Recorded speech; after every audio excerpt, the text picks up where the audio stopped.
Hey guys, तो आज से हम स्टार्ट कर रहे हैं ई फाइलिंग ऑफ रिटर्न्स का यूनिट नंबर सेकंड, जो कि है maintenance of accounts, audit and presumptive taxation, जिसका सिलेबस एक बार लोग देख लेना। तो चलिए शुरू करते हैं। Maintenance of account section 44AA। According to section 44AA certain people engaged in business और प्रोफेशंस। मतलब क्या कि ये अकॉर्डिंग टू सेक्शन से मतलब वो पीपल्स होते हैं जो इंगेज हैं किसी बिजनेस में या प्रोफेशन में, are required to maintain books of account. मतलब उनको रिक्वायर कंपलसरी होता है कि उनके जो बुक्स ऑफ अकाउंट है उसको मेंटेन करे, so the income tax department can calculate their income correctly.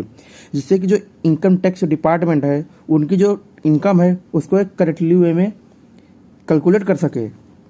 And इसका पर्पज़ क्या होता है? Record and track financial transactions accurately. मतलब इसका जो मेन पर्पज़ होता है जिससे कि जो एक रिकॉर्ड्स है किसी बिजनेस या प्रोफेशन से उसको हम रिकॉर्ड कर सके, एंड जो इसकी फाइनेंशियल ट्रांजेक्शन है उसको हम ट्रैक कर सके एक एक्यूरेट वे में, and provide timely financial information for decision making. और ये हमें प्रोवाइड कराता है टाइम टू टाइम कि एक फाइनेंशियल इन्फॉर्मेशन क्या है जिससे कि हम एक बेटर डिसीजन मेकिंग ले सकें। And ensure proper accounting and financial reporting. And ये इंश्योर करता है किसी भी चीज़ के प्रोफेशन या बिजनेस में कि जो अकाउंटिंग वो प्रॉपर तरीके से हो, एंड जो रिपोर्टिंग है किसी फाइनेंशियल की वो एक बेटर एंड बेस्ट वे में की जाए। And facilitate budgeting and forecasting. And हमें एक बजट को प्लान फैसिलिटेट करने में, एंड जो फोरकास्टिंग होती है इन फ्यूचर के लिए उसको प्लान करने में हेल्प करता है। And support internal control and financial discipline. And जो इंटरनल कंट्रोल होता है किसी बिजनेस या प्रोफेशन का उसे सपोर्ट करता है, जिससे कि जो फाइनेंशियल जो डिसिप्लिन होती है वो बनी रहती है। And who has to maintain books of account. मतलब क्या वो मतलब जिन्हें रिक्वायर होती है कि बुक्स ऑफ अकाउंट मतलब मेंटेन करना ही है। इसमें 2 कैटेगरी होती है, professionals and business. Professional like doctors, lawyers, engineers, architects, accountant and film artist etcetera. मतलब इनको रिक्वायर होती है कि जो बुक्स ऑफ अकाउंट है उसको मेंटेन करे अगर जो उनकी ग्रोस रिसिप्ट हैं अगर वो 2,50,000 से ऊपर जाती है किसी भी मतलब लास्ट 3 ईयर में। एंड बिजनेस मैन के लिए होता है कि रिक्वायरमेंट मतलब इनको मेंटेन करने होती है कि बुक्स ऑफ अकाउंट अगर उनकी इनकम जो है वो 2,50,000 से अगर ऊपर जाती है, अगर वहीं अगर टर्नओवर उनका जो है वो 25 लाख से ऊपर जाता है लास्ट 3 ईयर में, तब उन्हें रिक्वायरमेंट होती है कि जो बुक्स ऑफ अकाउंट है उसको मेंटेन करे। And which of book need to be maintain. मतलब कौन कौन सी बुक्स ऑफ अकाउंट होते हैं जिनको मतलब मेंटेन करना कंपलसरी होता है। Depend on types of business but commonly use. मतलब वो डिपेंड करता है कि आपका बिजनेस किस टाइप का हिसाब से मतलब जो अकाउंट्स होते हैं या बुक्स होते हैं उनको मेंटेन करना पड़ता है। बस कुछ कॉमन मतलब बुक्स है जैसे केस बुक्स, लेजर हो गए या जर्नल अगर एप्लीकेबल है तो, and bills and invoice and bank statement of मतलब बैंक स्टेटमेंट मतलब जो कि आप प्रोफेशन या बिजनेस में यूज की गई हो। And audit of accounts section 44AB। Tax audit is a check of books of account to ensure correct income is reported and tax law are followed। मतलब क्या है कि जो टैक्स ऑडिट होता है ये मतलब एक बताता है कि जो बुक्स ऑफ अकाउंट जो है उसको चेक करने से कि जो इनकम है वो करेक्ट वे में रिपोर्ट की गई है, एंड जो टैक्स लॉज होते हैं उनको फॉलो किया गया है या नहीं। And it must be done by CA या चार्टर्ड अकाउंटेंट। मतलब ये जो होता है ये कंपलसरी होता है, जो ऑडिट है वो कोई चार्टर्ड अकाउंटेंट ही करेगा। एंड इसका पर्पज़ क्या होता है? Verify financial statement accuracy and reliability. And इसका मतलब जो पर्पज़ होता है कि जो फिनेंशियल जो स्टेटमेंट है उसकी जो एक्यूरेसी क्या है एंड जो उसकी रिलायबिलिटी है उसको हम वेरीफाई कर सकें जिससे कि कोई प्रॉब्लम ना हो इन फ्यूचर में। And detect errors, miss statements and potential frauds. मतलब ये हमें डिटेक्ट करता है कि जितने भी एरर्स होते हैं एंड जो मिस स्टेटमेंट जैसे कोई हो गई वो, एंड कोई जो पोटेंशियल फ्रॉड होने वाला है उससे। And ensure compliance with laws and regulations. And ये इंश्योर करता है जो कॉम्प्लायंस है वो किसी लॉ एंड रेगुलेशन है उसके साथ इंश्योर कर रहा है या नहीं।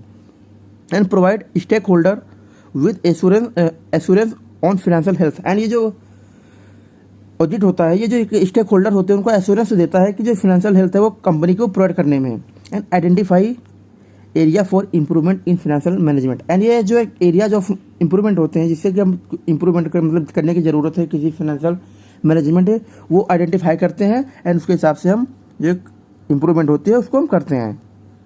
एंड किसको मतलब रिक्वायरमेंट होती है कि ये मतलब ये कंपलसरी है कि मतलब ऑडिट करना ही है अंडर सेक्शन 44AB। कैटेगरी से बिजनेसमैन के लिए अगर उनकी कंडीशन है टोटल जो टर्नओवर है एंड सेल्स है, अगर उनकी सेल्स या टर्नओवर जो है अगर 1 करोड़ से ऊपर जाती है तब वो, एंड या फिर जो 10 करोड़ में अगर उनकी जो कैश ट्रांजेक्शन अगर 5% से बराबर है या उससे ज़्यादा है। एंड प्रोफेशन में जो ग्रोस रिसिप्ट है फ्रॉम प्रोफेशन, अगर वो जो 50 लाख है अगर उससे ऊपर जाती हैं तब आपको टैक्स ऑडिट करना कंपलसरी हो जाता है। वहीं पर जो प्रेजेंटिव होते हैं वहाँ पर if opted out for प्रेजेंटिव scheme, मतलब अगर आप मतलब जो ऑप्ट करते हो किसी प्रेजेंटिव स्कीम के लिए तो वहाँ पर जो इनकम डिक्लेयर है, मतलब अगर जो प्रेजेंटिव इनकम है उसको जो बेसिक लिमिट होती है उससे लो रहनी चाहिए, जिससे कि आप जो टैक्स ऑडिट है उसको आप कर सको। And note the tax audit report from 3CA 3CB and 3CD must be filed by 13 September of the assessment year. मतलब ये जो टैक्स ऑडिट होता है, ये रिपोर्ट जो होती है इसको कंपलसरी होता है कि इसका जो असेसमेंट ईयर में इसको 13 सितंबर है वहाँ पर आपको फाइल कर दी जानी चाहिए।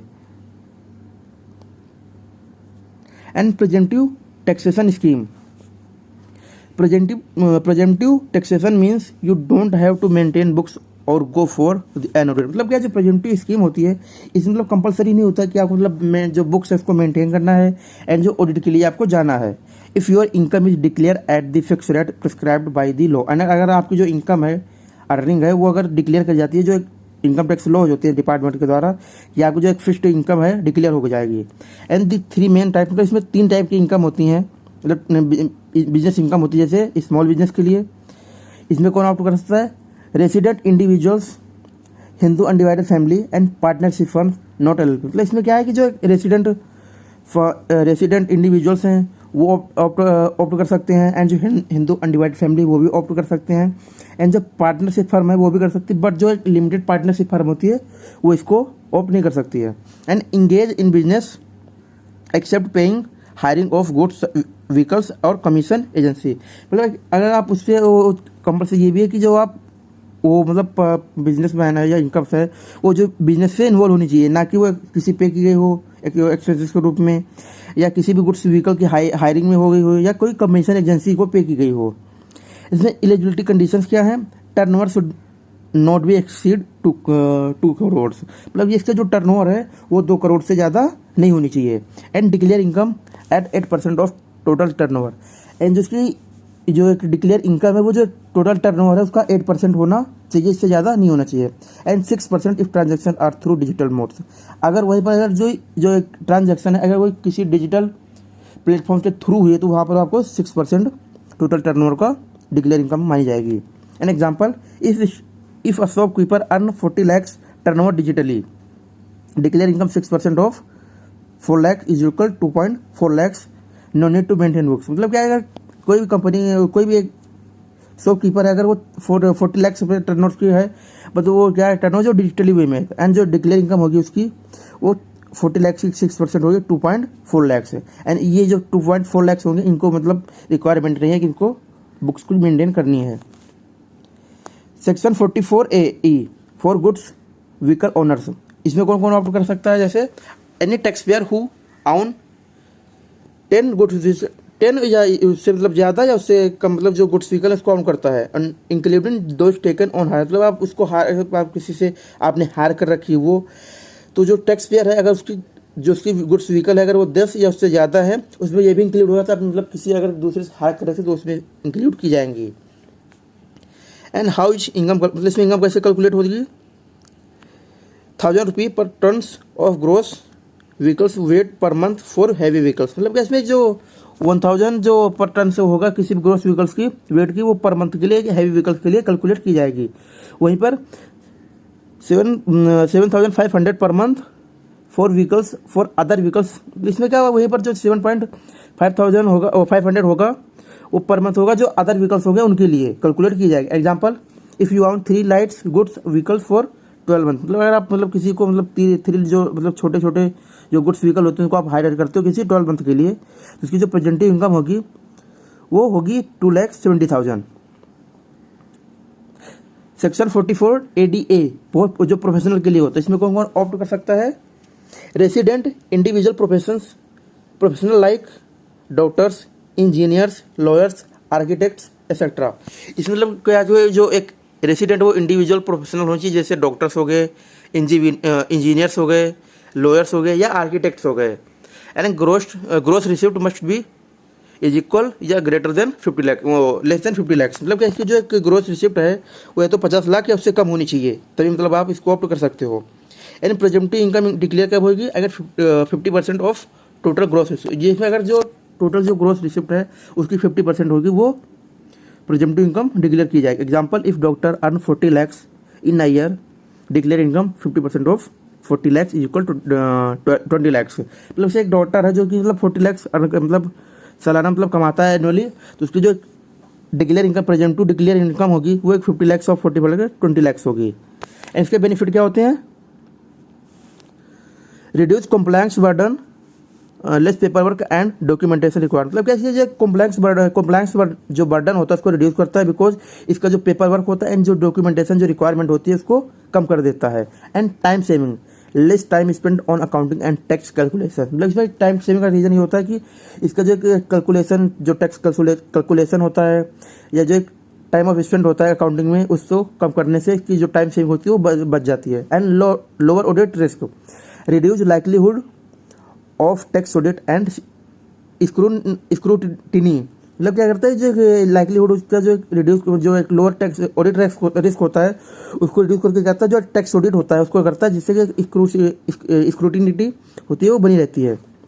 And increase tax certainty, tax liability is determined based on a fix percentage. मतलब क्या जो टैक्स लायबिलिटी होती है ये डिटरमाइन करती है जो फिक्स परसेंट हो जाता है उस पर, इससे क्या होगा जो टैक्स की सर्टेनिटी होती है वो इंक्रीज रहती है। And encourage compliance, simple and hassle free tax systems encourage small business to comply. मतलब क्या है जो सिंपल एंड जो हैसल फ्री जो टैक्स सिस्टम है ये इंकरेज करता है कि जो छोटे छोटे बिजनेस है उसको कॉम्प्ली करें, जिससे कि जो कंप्लायंस है वो इंकरेज होगा एंड ये बेटर होगा उनके स्मॉल बिजनेस के लिए ज़्यादा।